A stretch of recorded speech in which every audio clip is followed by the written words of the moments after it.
అండి, అందరికీ నమస్కారం. Welcome to Vijay media. ఇప్పుడే అందిన వార్త. ఏటీఎం ఉపయోగించే వారికి బిగ్ షాక్. ఇకపై మారనున్న కొత్త రూల్స్. ఆర్బీఐ కీలక నిర్ణయం. దానికి సంబంధించిన పూర్తి వివరం చెప్పడం కోసం అయితే నేను వీడియో చేస్తున్నాను. వీడియోని ఎక్కడ స్కిప్ చేయకుండా పూర్తిగా చూడండి.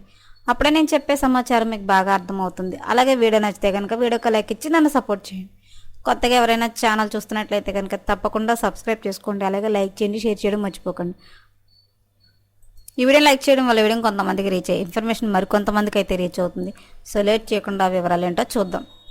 ప్రతి ఒక్కరూ ఏటీఎంను ఉపయోగిస్తున్నారు. అయితే ఏటీఎంలను ఉపయోగించే వారికి బ్యాంకులు ఛార్జీలు వసూలు చేస్తాయని తెలిసిందే. ఈ ఛార్జీలు ఆయా బ్యాంకులు మారుతూ ఉంటుంది. కాగా ఏటీఎం ఉపయోగించే వారికి ఆర్బీఐ ఒక బ్యాడ్ న్యూస్ చెప్పింది. మే 1వ తేదీ నుంచి కొత్త నిబంధనలు అమలులోకి రానున్నాయి. ఇంతకీ ఏంటా నిబంధనలు? దీనివల్ల యూజర్లకి పై ప్రభావం పడనుంది.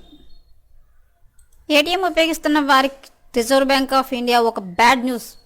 దేశంలో డిజిటల్ చెల్లింపులకు ఊతమిచ్చే విధంగా ఆర్బీఐ కీలక నిర్ణయం తీసుకుంది. ఏటీఎం లావాదేవీలపై తాజాగా ఒక కీలక నిర్ణయం తీసుకుంది. ఏటీఎం ద్వారా డబ్బులు విత్డ్రా చేసుకుంటే ఎంతో కొంత డబ్బులు చెల్లించాలనే విషయం తెలిసిందే. ముఖ్యంగా ఇతర బ్యాంకులకు చెందిన ఏటీఎం నుంచి డబ్బులు విత్డ్రా చేసే వారి నుంచి అధిక మొత్తంలో ఛార్జీలు వసూలు చేస్తుంటారు.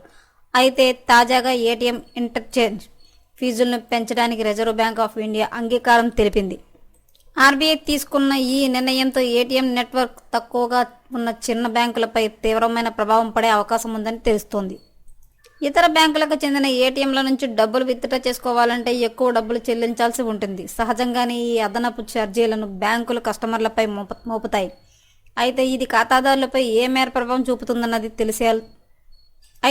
ఈ ఖాతాదారులపై ఏ మేరకు ప్రభావం చూపుతున్నది తెలియాల్సి ఉంది. ఇదిలా ఉంటే ఇప్పటి వరకు దాదాపు గడిచిన ఇంటర్చేంజ్ ఫీజు ఎప్పుడు మారినా దాని ప్రభావం నేరుగా కస్టమర్లపై పడింది. దీంతో ఈసారి కూడా ఖాతాదారుల జేబులు చిల్లు పడడం ఖాయమన్న అభిప్రాయాలు వ్యక్తమవుతున్నాయి. ఈసారి కూడా బ్యాంకులు ఈ ఇంటర్చేంజ్ డబ్బులను ఖాతాదారులపై మోపే అవకాశం ఉందని తెలుస్తోంది. దీంతో ఈ అదనపు ఛార్జీలను ఖాతాదారులపై మోపనున్నారనే వాదనలు వినిపిస్తున్నాయి. ప్రస్తుతం ఏటీఎం లావాదేవీల ఛార్జీల విషయానికి వస్తే ఫైనాన్షియల్ లావాదేవీల ₹2, నాన్ ఫైనాన్షియల్ లావాదేవీలను రూపాయికి అదనంగా పెంచారు.